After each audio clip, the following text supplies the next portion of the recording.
They call him the Hatter. His face is only a rumor. His body is an urban legend. But his intentions are always clear. Once the invitation arrives, he will be waiting, likely with a knowing smile and lashing tongue. Marcus was an unexceptional man. He worked 8 hours a day in some indistinct office, punching numbers, balancing accounts, and taking phone calls. He kept to himself, preferring to spend his evenings alone, sinking into a good book, rather than the revelries of bars and nightclubs. Though he had his eyes set on Janet from accounting, Marcus seldom spoke to her, and their relationship was best described as accidental. Ever a creature of habit, Marcus was a predictable man, always living under an invisible ticking clock. He would wake up every morning at 6:30 a.m., never sleeping a minute under or over. He would shave, shower, and cook a simple breakfast of faintly buttered rye toast and coffee. 2 slices on his plate, 2 sugars in his coffee, and Marcus was ready to go. He drove to work, clocked in, and stayed in the same place for 8 hours, leaving only to eat lunch or use the bathroom. Sometimes his co-workers would drop in for a casual conversation, but this happened with increasing rarity. He'd drive home, change into his pajamas, and cook a simple meal of meat, potatoes, and some greenery if he felt adventurous. For him, excitement and color came through carrots and peas. Then, at exactly 11 p.m., Marcus went to sleep, never to rise until the next morning. Marcus was boring, and he liked it that way. The Hatter had other plans. After a gray day at work, Marcus was ready for new reading material. Perhaps his issue of Reader's Digest had arrived, or perhaps his family had sent him an early Christmas card. He needed some entertainment, and with a brisk walk approached his mailbox. Sure enough, a pile of letters waited for him.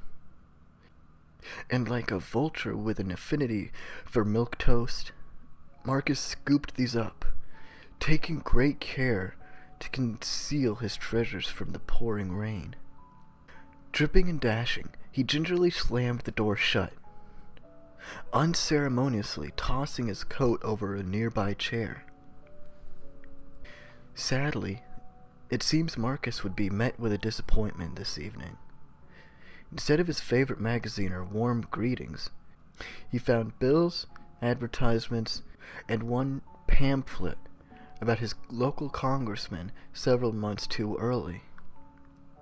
In the hopes that he had missed something, he flipped through the stack again and again, only to be met in vain. Then, he heard the faint swish of a letter landing on the floor.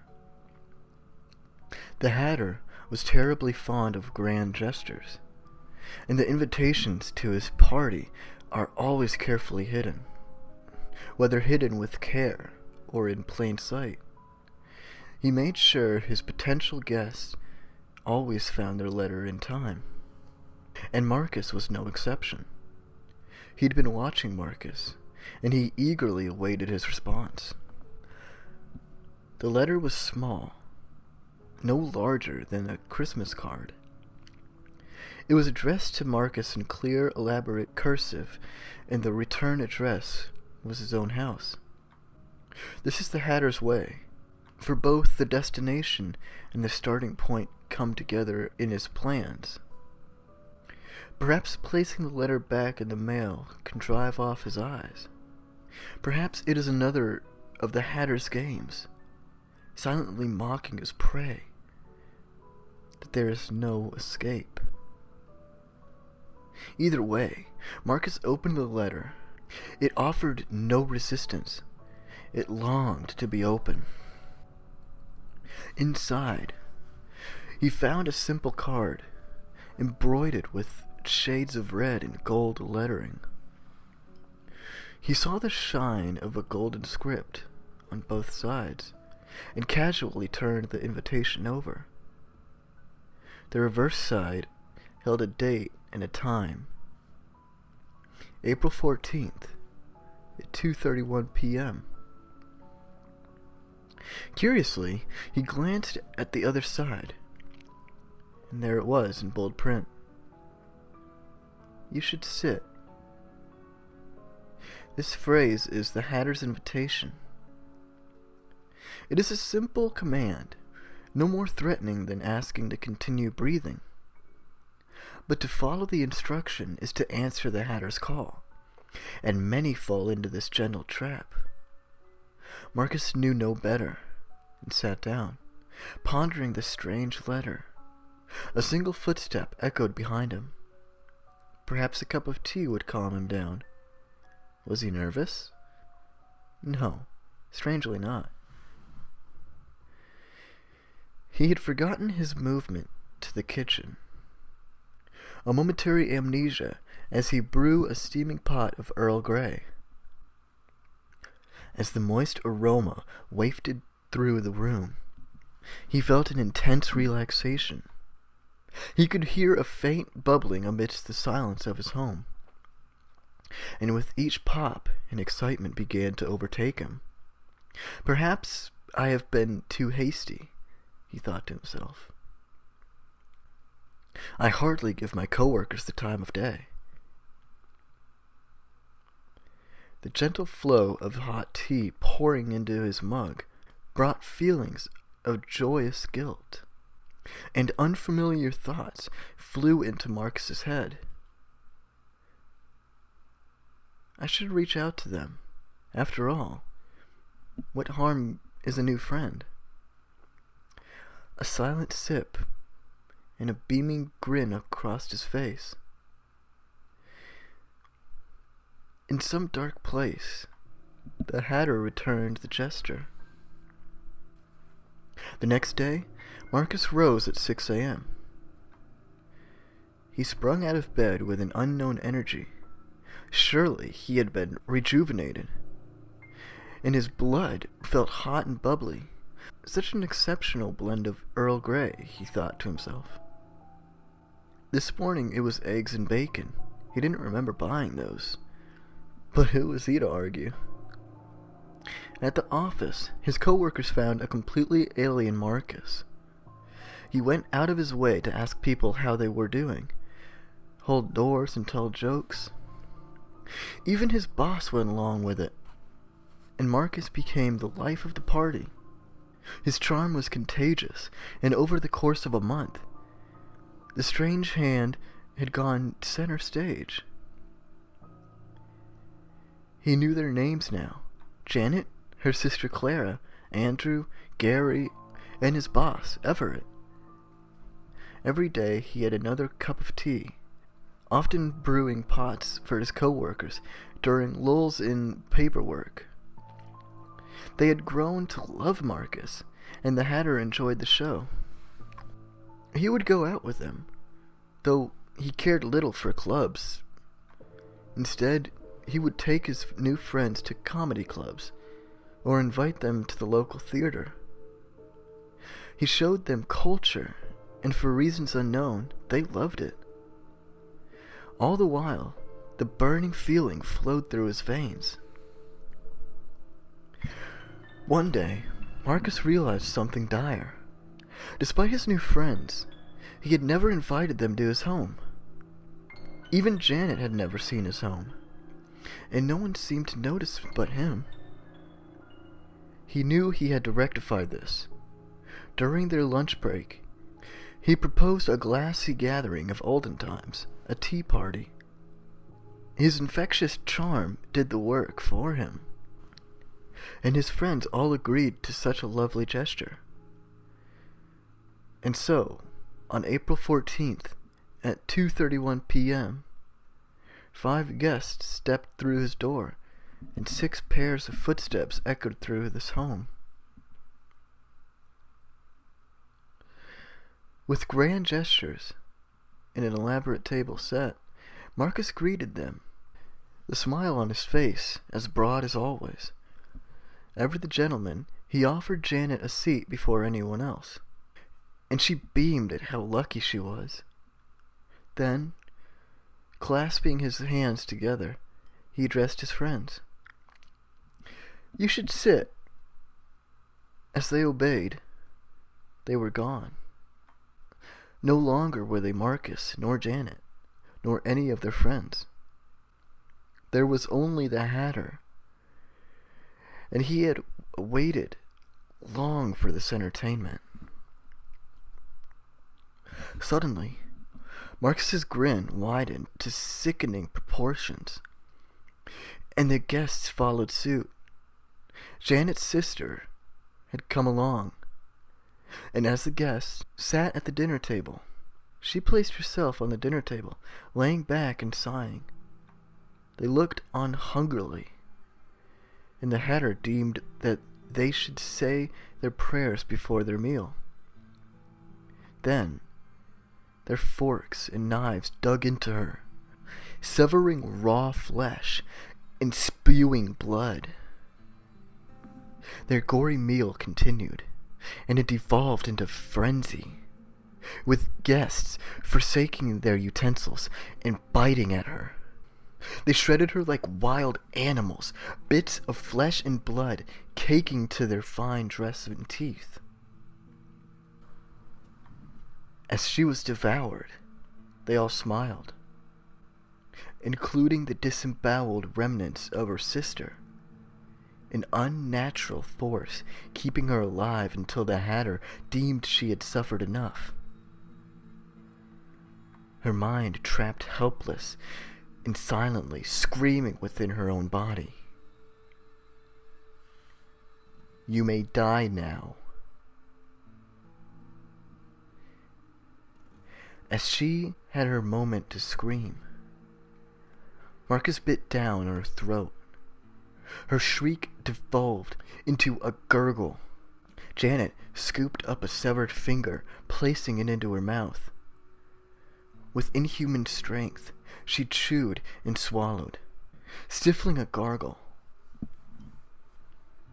Clara's face inhumanly twisted back into a grin, cracking bone and holding far too wide.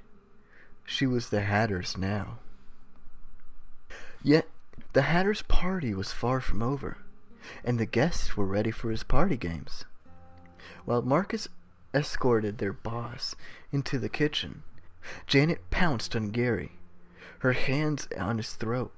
She viciously slammed his skull into the floor, holding him down, though they all knew it was too late already. His face draining, Janet slowly eased a fork in each one of his eyes, gore and white slime oozing down his face. All the while, Andrew observed, clapping his hands excitedly. Marcus offered his boss a cup of tea, still stuffed and dripping with the blood of Janet's sister. Against his will, he smiled. That would be ever so lovely. His consciousness clawed and scraped inside his skull. "Please, God, let me go. Let me out. Help me!" His screams echoed inside, but not a sound could escape. A prisoner of his own mind. Perhaps Marcus could hear his plight, perhaps not. Either way, he set the kettle on the oven and switched the burner on. As blue flames lapped the teapot, Marcus reached for his meat cleaver. As a man who regularly dined on meat and potatoes nightly, his tools for carving flesh were remarkably advanced. Unfortunately for Everett, their usage today would not be for beef or chicken. As the kettle came to a boil, Marcus smiled. He raised the pot above his head, and Andrew's cheering and applause could be heard in the room. "Your tea's ready," Marcus exclaimed as he poured the boiling water over Everett's head, searing and peeling away flesh and hair. Amused, the Hatter released him, and his screams came free just in time for Marcus's cleaver to strike his chest. The Hatter forced his blow to strike true and strong, and Everett's heart beat for the last time. But time was wasting, and Marcus got returned to his task of severing his former boss's limbs. Upstairs, Andrew and Janet had made their way to Marcus's bathroom, all the while dragging Gary's body. Andrew's fate, deemed the Hatter, would be the most merciful. Andrew began to fill the tub, water sploshing and splashing.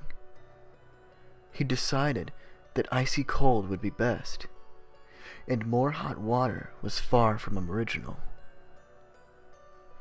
All the while, Janet gnawed at Gary's neck, her dark appetite not yet sated from her sister. From below, Marcus shouted up, "Janet, are you almost done up there?" She cupped her hands, glancing down into the hall. "Yes, I shouldn't be more than a minute." Her internal screams had broken down into uncontrollable sobbing, and she begged for someone to save her. Only the Hatter heard. With the tub full of fringed water, Andrew smiled externally. He knew his fate, and their terrible host was not yet satisfied. Andrew plugged his head beneath the icy water, and the Hatter released him just in time for Janet's hands to force him further in, pressing his face against the bathtub's surface. Arctic waters rushed into his lungs, and each painful gasp only brought more flowing in. Violent bubbles danced to the water's surface, and Janet's lips ran red with ruby droplets. Andrew's screams were little more than a humming whisper, and he heard the same whispering command that had damned Clara. "You may die now." His crumpled body draped into the tub. Janet left the two bodies behind, making her way downstairs. Marcus was waiting, holding the same teapot he'd seared Everett's flesh with only minutes before. She smiled, giving a curtsy. "Oh, Marcus, this was such a lovely party." He just kept beaming, raising the pot higher before striking Janet's head with it. She fell to the ground, and Marcus loomed over her. He hit her again and again until the pot could take it no more. Cast iron crumpled from the repeated impacts. A terrible strength poured from Marcus. Leaning down, he kissed what remained of Janet's head gently, and then the Hatter released him. Regaining control of his body, Marcus gripped Janet's hands, holding them one last time. He collapsed into quiet sobs, praying to no one in particular for this to just be some awful dream. He wanted to wake up at 6:30 a.m., sit 8 hours in his cubicle, and know in none of them. He just wanted them to be safe again. Then Marcus felt a hand slowly rest on his shoulder, and the Hatter's invitation came again. Like the original letter, it could come from anywhere, and it will always find a way to reach the intended recipient. Such is this story. You should sit.